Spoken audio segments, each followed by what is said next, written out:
রাজধানীর খিলগাঁওস্থ পল্লিমা সংসদে অনুষ্ঠিত হল জামালপুর সমিতির বার্ষিক সাধারণ সভা ও 2025 এবং 26-এর কার্যনির্বাহী কমিটির নির্বাচন।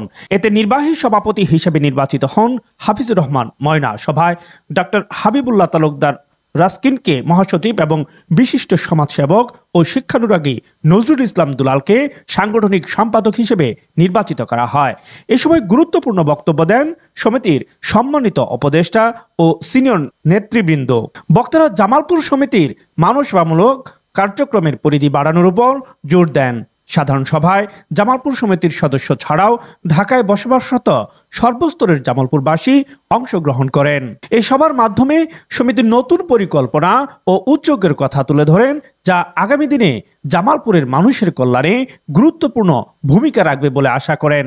অনুষ্ঠান শেষে একটি মনোজ্ঞ সাংস্কৃতিক অনুষ্ঠানের আয়োজন করা হয়। জামালপুর সমিতির এই ধরনের উদ্যোগ শুধুমাত্র স্থানীয় বাসিন্দাদের মধ্যে সংযোগ স্থাপনই নয়, বরং বৃহত্তর সামাজিক কল্যাণে অবদান রাখার একটি মাইলফলক হিসেবে চিহ্নিত হবে বলে বিশ্বাস প্রত্যেকের।